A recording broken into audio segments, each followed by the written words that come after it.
Greetings, I'm Kristian from Cinema Nova and welcome to the Intermission Interviews. We invite guests from across the filmmaking and cinema industries to reflect on their past, review the present, and reconnoitre our shared future as we proceed through what has come to be known as the Intermission. My guest today is the co-director of the quintessential Nova box office hit Like on Street Si Parla Italiano and the producer of award-winning documentary Goramo. Welcome to the Intermission Interviews, Shannon SWAN. KC, how are you, mate? Very well, thank you. Shannon, to begin, tell me about some of the recent highlights, special events, personal experiences or content you saw over the past 12 months or so prior to the intermission.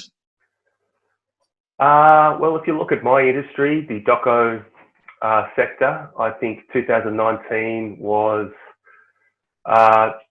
super high quality and the performance of docos in the box office was tremendous. I think before 2019, there was 6 or 7 docos that had hit the $1 million mark. And 2019, we had 3. 2040, start off with 2040. I think Madman did a tremendous job in marketing that and getting it out there.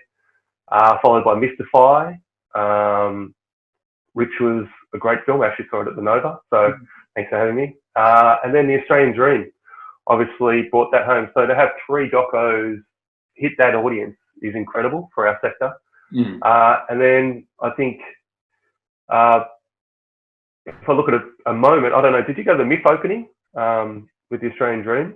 Yeah, that was extraordinary. I didn't particularly like the venue. I thought it was a little bit sterile, but what it did do was get bums on seats. And when you've got that amount of people with a 7-minute standing ovation at the end of that, that was just an incredible moment and something that'll stick with me forever, not only 2019, but just a moment where everyone came together, everyone was on the same page, and it started a really important conversation. So in terms of a highlight, that was just an incredible moment. But I just think the performance of Australian docos over the years has been incredible. And then you throw in the quality of things like Think, directed by Dylan River, Fragments of Looney, In My Blood It Runs, The Final Quarter that was on TV. It's just been, just a crazy year. So I think we've really set the new benchmark for Australian docos this year. I mean, how did they perform at the Nova, those top 3? Were they all 3 of them hits? Yeah, I mean, it was interesting for me. I mean, I had the inauspicious experience of being attacked by a far-right-wing shock jock on Foxtel because I was quoted by a journalist of talking about how well the Australian Dream had opened at Cinema Nova, and I can't even remember. I think it was Paul Murray, a very large, sweaty, angry man.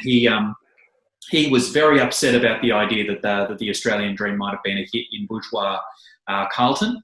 But, all publicity is good publicity, and that picture really, really just kept on delivering. And in the same way, I think, 2040 it's a movie that really resonated with me. I actually saw it on, I suppose, at the end of the year before last, and it really stuck with me as something that was really important. And it hit at the right time too, because obviously it was around the time that everyone's talking about the environment again in a big way.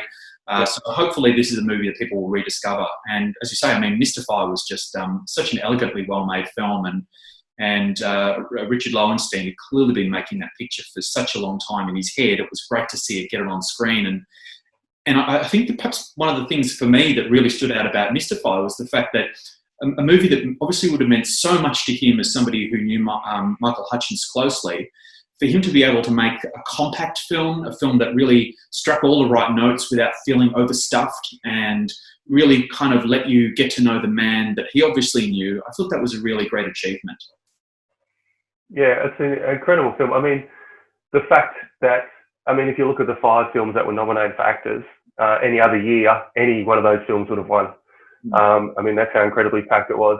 I really love Think as well. It's not my normal film. I'm not a motorbike guy. I'm not a car guy, but the characters in that are incredible. The coverage is incredible. And when you actually sit in the cinema and watch that kind of film, you can't help but get involved and start cheering for your favorite character. So, it's just an incredible year. I mean, how did they perform in terms of top 10 box office at the Nova? Where were any of those films in there? Well, 2040 did very well. I think it came in at just at number 10 for the year for us, which was a really great result. I mean, I suppose the comparative picture would have been Damon's previous film, that Sugar film. And if I'm not mistaken, it actually outgrossed that. And I think that because the message of that Sugar film was so easy to digest, no pun intended, that it was a much easier sell.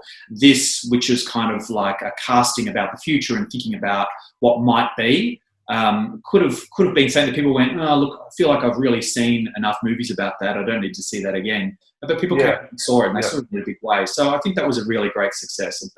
All three films were really great, and it kind of paved the way for a lot of other smaller documentaries, like In My Blood It Runs, to overperform. I mean, that picture, that absolutely blew us away in terms of expectation versus what the actual box office was. And in fact, I think it's probably a picture that, at the point that we do reopen, I'd love to bring back, because I think there was a lot of people who didn't get a chance to see that at the cinema. Yeah, absolutely. I mean, did you see the final quarter on telly? I mean, what did you think of the final quarter? I never got around to seeing it. I didn't see that one. I mean, I saw the Australian Dream at the at MIF opening, and that was one of the most movie-going experiences I've ever had. But I feel like because I'd seen that, it was almost like I didn't want to compromise that by seeing the final quarter. The Australian Dream as an experience for me was such an overwhelming one that I think that had I sort of seen it again, it just wouldn't have had the same power. Yeah, it's interesting, because when they announced the two of them at the start of 2019, I was really concerned for both films. I think I might have even spoken to you about it, where I just thought one would take the sails out of the other one and take the wind out of the sails of the other one. So I'm glad they kind of sat on separate platforms. Like one went to TV and had that audience, and then this had a cinema audience, and that was the right film to go to cinema. So they basically sit together and complement each other. So if you ever want to revisit that, we've got plenty of time. So maybe you want to go check it out. I mean, that one's built purely from archive. So you can make your own assessment on what happened, kind of in real time, by watching how it unfolded. So it's interesting exercise to go and revisit it as it happened. Yeah, you're right. There isn't an excuse not to catch it at the end of the Now that probably leads into my second question, and that is, now that we're all under house arrest, what have you been watching, and what would you recommend, and what would you recommend we avoid? I'll probably start off with the what to avoid. I don't know how you go with YouTube, but you can get onto these little 10-minute docos about things, and 2.5 hours later, you're like, where have I been? You've just been down some rabbit hole of some obscure thing, and like, well, I could have watched a high quality film in that time. So it starts off in little nibbles, and then 2.5 hours later, it's kind of, where's my time gone? So yeah, get off YouTube. That's one thing. That's one thing I've learned. I always go back and visit things that I wish I spent more time on. And I watched the O.J. Simpson Made in America, I think it is called. I think when it originally came out in 2016, there was a shortened version. I think there was so many different cuts, 4 hour, 6 hour, 10 hour. And I think at the time I took the shortcut because I just wanted to get through it and watch the 4 hour. But I actually sat down and churned through the 10 hour the other day on iTunes. It's like 6 or 5 1.5 to 2 hour episodes. And what makes it so interesting, and what makes any doco interesting, is if you've got a main character that is kind of like a window into something else. You could have easily just told the story of O.J. Simpson, and on the surface, it's an incredible story, But when you delve into the subtext around everything that happens, and you've actually got time to explore in 10 hours why everything happened and why there was tension around certain things. And, I mean, can you even call it a film? The series spends a lot of time exploring why America felt a certain way at a certain time, and why, him driving down the freeway had masses of crowd on the freeway cheering him on. Like, if it's in a 1.5 hour exploration of OJ, you kind of say, oh, then he did that and that was interesting. But when you spend half an hour exploring why that moment happened and why that was so important to the American people at the time, you get a whole nother level of understanding. So that's something, if you've got time, definitely delve into. It's a watch, and there's a lot to dissect in it. So I suggest you watch it with someone else, watch an episode, and then have a cup of tea and actually go through the themes and actually think about where you might have been when all that happened and your own perceptions of what happened with it. Have you seen it? No, not the documentary series. I mean, I remember when it happened. I remember it being such a focus for tabloid television at the time. I mean, Entertainment Tonight would devote practically 25 minutes of a 30-minute show to the O.J. Simpson trial every single day.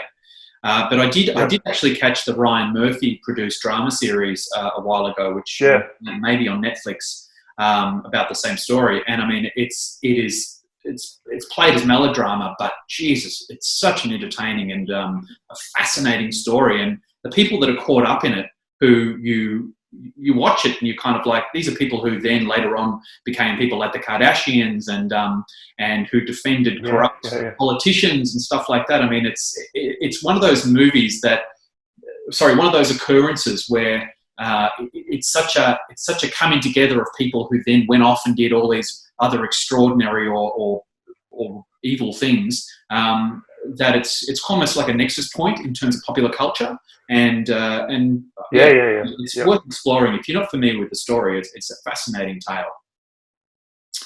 Yeah, I find archive footage super powerful, so I guess that's why I'm attracted to the doco sector and particularly that doco. I think I did watch the drama for a couple of eps, and I think now that I know the storyline, I might actually go back and revisit the drama as well. But if you've got a week of sitting at home, it's definitely something to get into. It's 10 hours, 2-3 hours a day, and you'll definitely have something to discuss, and also just revisit that time period when America was really changing, and you can explore it through a character that is really engaging. So you can go back and visit that time, and it gives context to Rodney King and the race riots and all these other things that you kind of knew about, but it kind of connects all the dots for you. Yes. And then connects it to your central character that you're kind of hooked into. So definitely get into it. And I think the final episode is probably one of the favourites, because he just completely goes off the planet.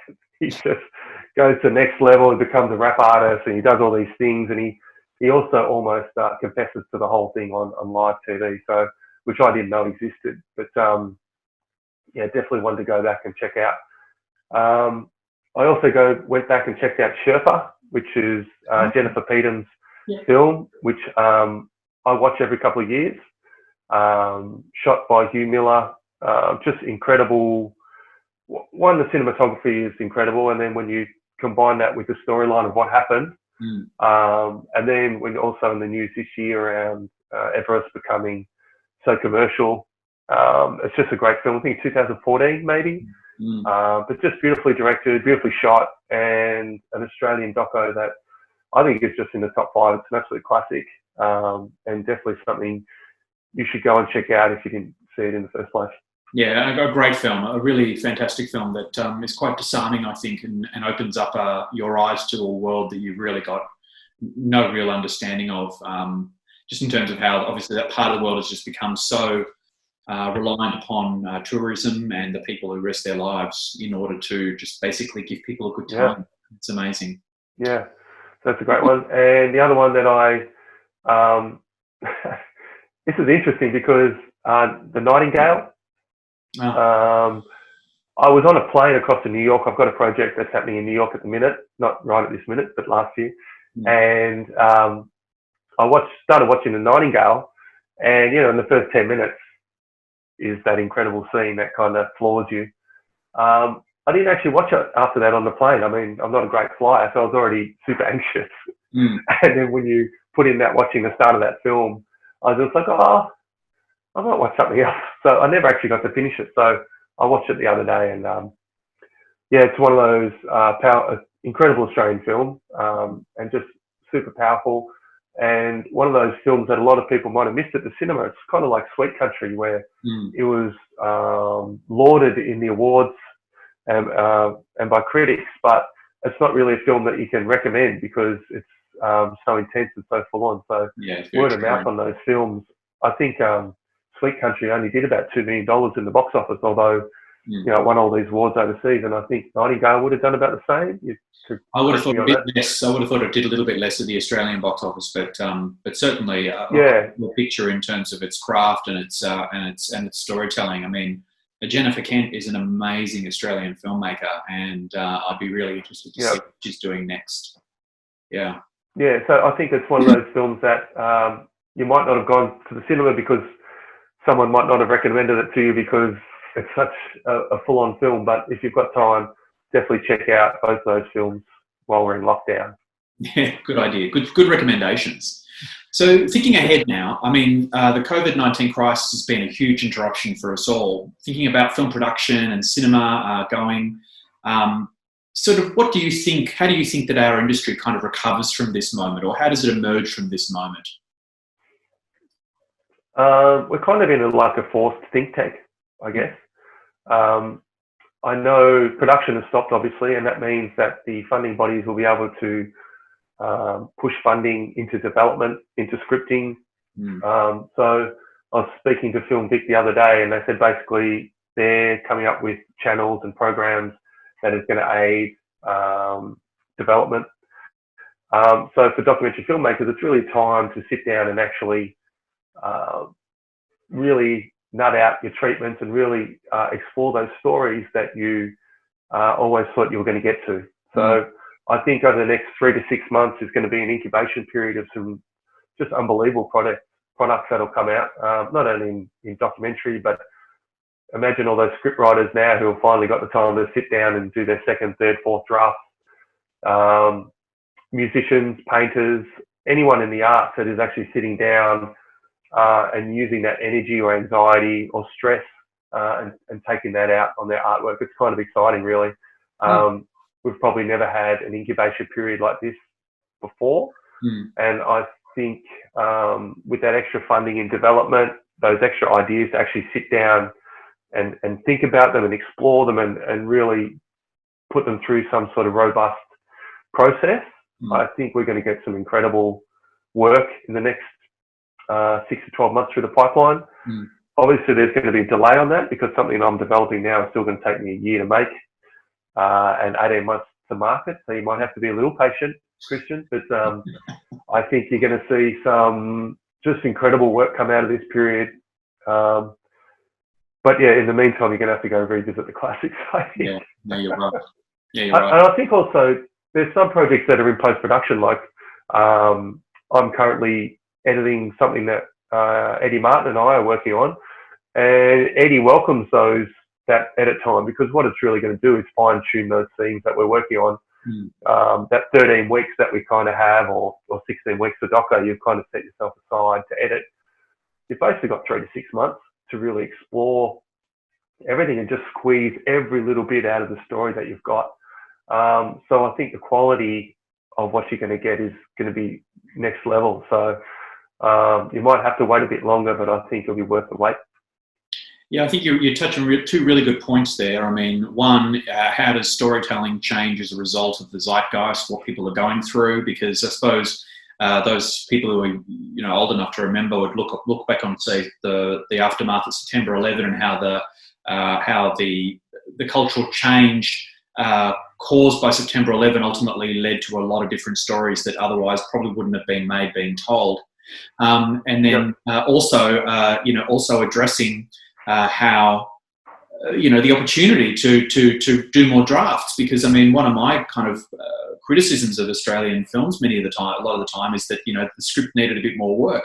So hopefully by the time we get to, as you say, 12-18 months from now, when things are actually hitting the screen, hopefully what we do see is some real top level entertainment. And I think if that's true here, it's probably going to be true all over the world. One of the shows that I've watched recently was there's a series on Foxtel about the movies with basically just talking heads talking about each decade, and as we saw in the 70s, there was this incredible kind of movement that occurred out of what was going on in the 70s at that time, be it either Watergate or Vietnam or any of the other, or the Black Panther movement, etc. And then again in the 90s, I mean, people kind of emerging out of the recession of the late 80s and in the early 90s as well, and then how that kind of probably in its own way led to many of the positive developments that led to the independent American film movement. So, you know, there is a silver lining if you want to think about it, and hopefully, you know, all of the positive opportunities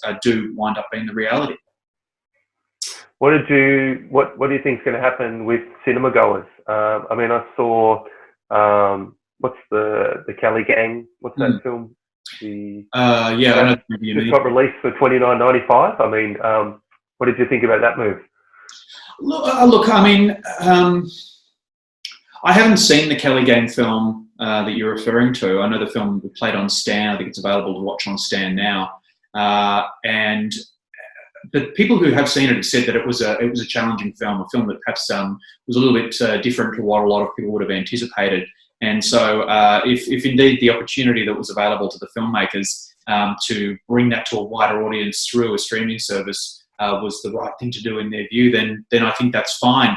But I do also think that you know, there are distinct differences between streaming and theatrical, and what tends to be exclusive to streaming and what goes to theatres and then comes to home entertainment. And I think that potentially people are going to come out of this going and saying, you know, I crave a big screen experience with something has big stars that tells a story that I really want to see. Because you know, there is, as we saw just before this all the crisis hit. I mean, some of the most interesting films were in cinemas. Such a diversity of cinema content, be it either something like Parasite or Greta Gerwig's Little Women, or even Guy Ritchie's The Gentleman, which is arguably his best film in almost 20 years. I mean, there was such an interesting kind of thing going on in the marketplace, and people were coming and seeing so many films as a result of that. That I think that people will be charged to go back to the cinema in a big way once this is all over and they feel comfortable about doing so. Yeah, I think it's those shareable experiences as well, where you want to go to a cinema, you know, have a meal before, go to the movies, and then have a coffee afterwards and discuss the film. So I think there's going to be a lot of great content out there for that to happen. So I think it's going to bounce back. It's just interesting with the Kelly Gang. I think they had like a 2-week cinema window, and then they went to Stan, and now I think they're trying to sell it at $29.95 to watch it at home. And I'm just wondering if you had any thoughts on the price point there, seeing that that's more than a cinema ticket. And it's interesting. I'm not quite sure how that's working. Yeah, I know what you mean, and I know that I read somewhere. I haven't actually investigated it myself, but I did read somewhere that I think it was The Invisible Man has been released early locally and has a price point of around that $30 mark because it has come in a lot earlier because it was pulled off theatrical screens. And I mean, look, $30 is what you spend on a Blu-ray. In fact, it's probably about $10 more than what you would spend on a Blu-ray. And at least with the Blu-ray, you've got something tangible. Whereas, I mean, I don't know. I think $30 is a lot of money to spend on something that's just ones and zeros. You know, I think that we've all kind of become very comfortable about dropping money on iTunes or Spotify subscriptions or what have you. But those things they're relatively unaffordable. They're small amounts. They're much smaller. But I think when you get to that $30 mark, it does strike me as a bit high. We'll see how that works out. Indeed. Yeah. Look, it's an interesting time, and I think that there was a lot of very early conversation going on in the media about how you know, streaming would ultimately just replace theatrical, and there were rumours going around that this movie would go to streaming and that movie would go to streaming. But I mean, besides one or two films which, if rumours were true, were in trouble, a vast majority of pictures are just being pushed back on the theatrical slate because at the end of the day, I think the studios do appreciate the value of the theatrical experience and what value that brings to content, and the content's value in, you know, when it does hit home entertainment, and whether it's worth that $30 home entertainment amount. I think that potentially what we might see is rather than there might be a push for premium VOD in this country, which is something that we haven't seen here yet. We've seen it in the US with things going out at a very high price point. I think there was a rumor somewhere that there was some studio product was being offered at something like $60 4K, $60 hire or purchase, and just because you're getting it so close to what the theatrical release would have been. But again, I think those numbers are just they're crazy, and I don't think people will. I think the people, like you say, I think people want that shared experience. You're paying for the opportunity to go and get something that's truly immersive, and I just don't think we see that at home yet. Yep, I agree. Anyway, well, thank you, Shannon, for taking the time to share us with your thoughts during the intermission. So stay well, and thanks for watching.